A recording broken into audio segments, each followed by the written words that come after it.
पालकमंत्र्यांनी केलेलं विधान मी काल ते सोशल मीडियाच्या माध्यमातून बघितलं, परंतु पालकमंत्र्यांना माझी आपल्या चॅनलच्या माध्यमातून विनंती आहे की 4च आहे म्हणून आपण एकीकडे हिणवता आणि दुसरीकडे आपण विनंती करता. म्हणजे नक्की वैचारिक गोंधळ पालकमंत्र्यांचा आहे का, पहिल्यांदा हे तपासावं लागेल. आणि आपण जर बघितलं तर निश्चितपणे मागच्या अनेक स्थानिक स्वराज्य संस्थेच्या मागच्या अनेक निवडणुकांचा इतिहास आहे. ज्याची सत्ता आहे त्याच्या जागेला धोका झालेला आहे. आणि निश्चितपणे मला सांगायला आपल्या चॅनलच्या माध्यमातून पालकमंत्री महोदयांना आवडेल की या महायुतीतले काही लोक, महायुतीतल्या काही अदृश्य शक्ती आमच्या बरोबर आहेत. मी मागही सांगितलो आणि आजही सांगायला मला आवडेल, 200पेक्षा जास्त, 240पेक्षा जास्त मतं आजसुद्धा आमच्याकडे आहेत. आणि निश्चितपणे महायुतीला म्हणजे भाजपच्या उमेदवाराला निवडून येण्यासाठी 2 ते 3 मतांची गरज आहे. आणि निश्चितपणे महायुतीमध्ये आत्ता काही आलबेल नाही आहे.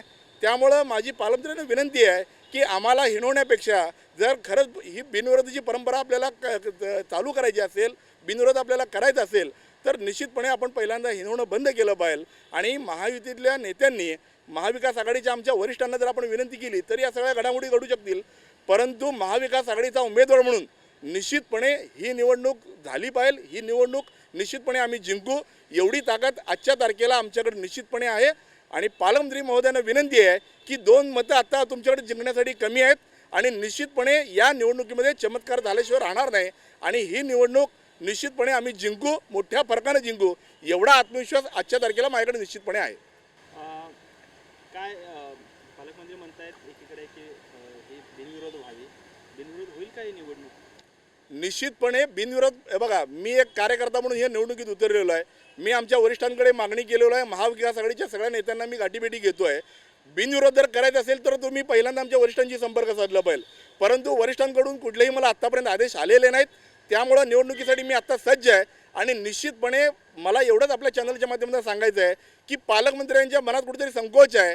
कारण ज्या वेळेला भाजपकडे मेजॉरिटी असते, निवडून यायचा अंदाज असतो, त्यावेळेला भाजप विनंती करत नाही. भाजपची भाषा ही वेगळी असते.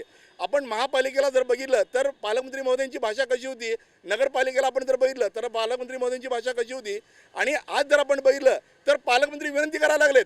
त्यामुळे निश्चितपणे पालकमंत्र्यांचा कॉन्फिडन्स लूज झालाय का असं मला या माध्यमातून विचारत आहे. आणि निश्चितपणे 2 मतं हे कमी आहेत आणि 2 मतं हे निर्णायक आहेत. त्यामुळे निश्चितपणे मला विश्वास आहे की ही निवडणूक मोठ्या फरकानं जिंकू. महायुतीतले अदृश्य हात आमच्या सोबत आहेत. मी कालसुद्धा सांगत होतो, आजसुद्धा सांगत आहे.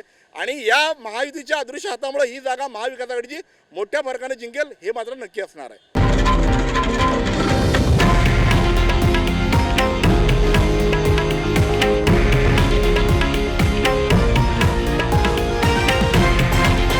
हे आहे देशातील नंबर 1 न्यूज नेटवर्क आणि आपण पाहत आहात TV9 मराठी, एकमेव.